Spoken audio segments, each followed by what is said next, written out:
दिन भर की अहम खबर में स्वागत है आपका सिटीजन वाइस में। मैं हूं शब। आइए देखते हैं क्या है आज की अहम खबर। प्रधानमंत्री नरेंद्र मोदी ने हाल ही में अपने भाषण में पूर्व प्रधानमंत्री डॉक्टर मनमोहन सिंह के बयान का हवाला देते हुए कांग्रेस का घेराव किया था, जिस पर अब राज्यसभा सांसद कपिल सिब्बल की प्रतिक्रिया आई है, जिसमें उन्होंने कहा है कि नफरत के घोड़े का दूल्हा। आज जानते हैं उन्होंने आगे और क्या कहा है। प्रधानमंत्री ने एक ऐसा भाषण दिया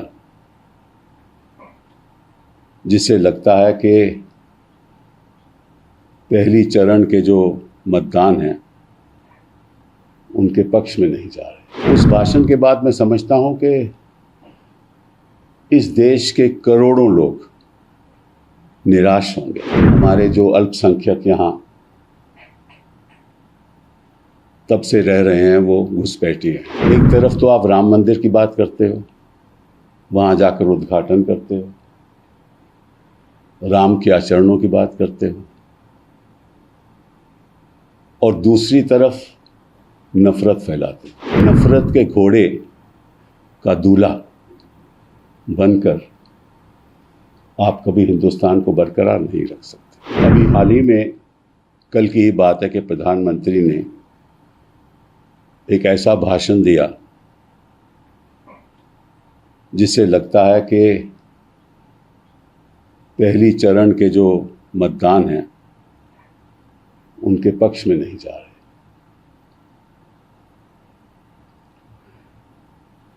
और उस भाषण के बाद मैं समझता हूं कि इस देश के करोड़ों लोग निराश होंगे। क्यों निराश होंगे? कि 1950 के बाद शायद ही ऐसा बयान किसी प्रधानमंत्री ने दिया होगा।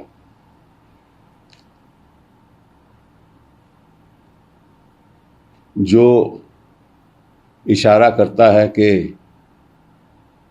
हमारे जो अल्पसंख्यक यहाँ तब से रह रहे हैं वो घुसपैठी हैं। ये किस किस्म की राजनीति है और किस किस्म की संस्कृति है। एक तरफ तो आप राम मंदिर की बात करते हो, वहाँ जाकर उद्घाटन करते हो, राम के आचरणों की बात करते हो, और दूसरी तरफ नफरत फैलाते हो। कहाँ गया आपका सबका साथ? कहाँ गया आपका सबका विकास? और कहाँ गया आपका सबका विश्वास?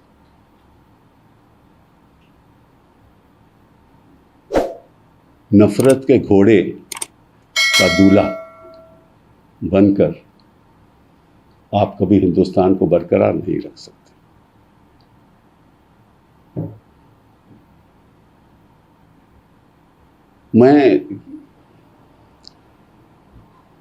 मुझे इस बात पे बहुत निराशा है क्योंकि हम प्रधानमंत्री के पद की इज्जत करते हैं और जो भी उस पद पे बैठा हो उसकी भी इज्जत करते हैं। लेकिन जब प्रधानमंत्री इज्जत के लायक न रहे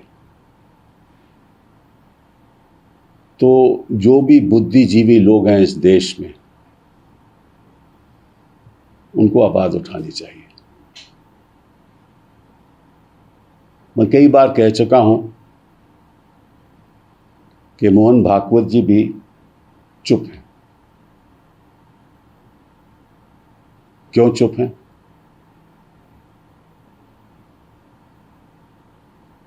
इस बयान के बाद क्या वो चुप रहेंगे?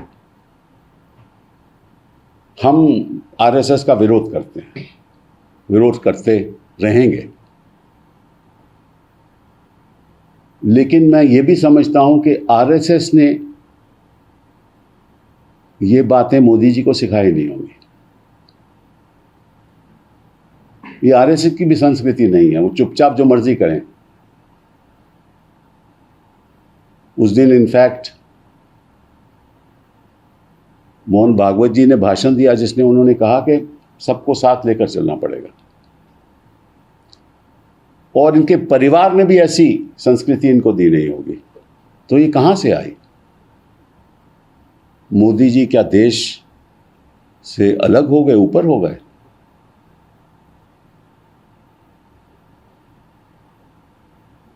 बात करते हैं संपत्ति की। जो संपत्ति 1% लोगों के पास है आज के दिन, 40% देश की संपत्ति 1% लोगों के पास है।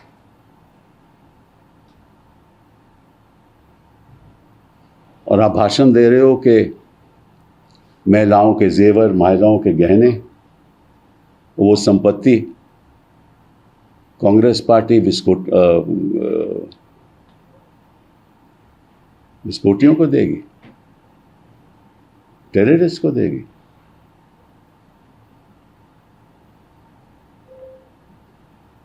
क्या 20 करोड़ लोग इस देश के मायना नहीं रखते? उनकी आकांक्षाएं नहीं हैं?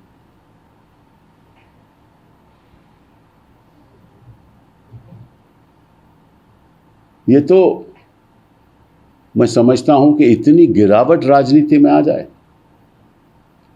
ना तो इतिहास में कभी हुआ है हिंदुस्तान के, और ना मैं चाहता हूं हो। लेकिन एक सवाल मैं और पूछना चाहता हूं, वो ये है चुनाव आयोग से कि आपने तुरंत कोई कदम नहीं उठाया। क्यों नहीं उठाया? ये जो भाषण है, इसकी आपको निंदा करनी चाहिए, मोदी जी को नोटिस देना चाहिए, चैनल्स को आदेश देना चाहिए कि यह भाषण दोहराया ना जाए। आपको पीनल कोड की धारा 153A में मुकदमा दर्ज करना चाहिए, क्योंकि चुनाव आयोग न भूल जाए कि उसने संविधान की शपथ ली है, और उस अगर शपथ का वो उल्लंघन करेंगे और भेदभाव के साथ ऐसे भाषणों का साथ देंगे, तो ये ना तो चुनाव आयोग के लिए ना देश के लिए ठीक होगा। मैं नहीं जानता कि ऐसी असत्य बातें प्रधानमंत्री जी क्यों कर रहे हैं। जो उन्होंने डॉक्टर मनमोहन सिंह के बारे में कहा वो भी असत्य है। कांग्रेस पार्टी की, खासतौर पे डॉक्टर मनमोहन सिंह की,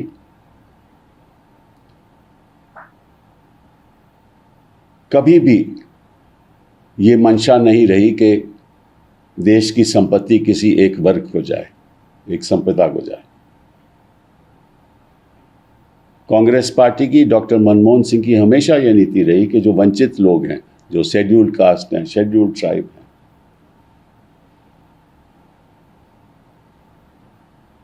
और वंचित लोग, माइनॉरिटीज हैं, उनका उत्थान बहुत ज़रूरी है। क्योंकि अमीर लोग तो अपने देखभाल कर सकते हैं, लेकिन उनकी देखभाल प्रशासन ही कर सकता है, शासन ही कर सकता है, देश ही कर सकता है। और ये सही भी है। और ऐसे भड़काऊ भाषणों के देने के बाद अगर आप नफरत फैलाएंगे तो इसका मतलब है कि आप भूल गए हो सबका साथ, आप भूल गए वो सबका विकास।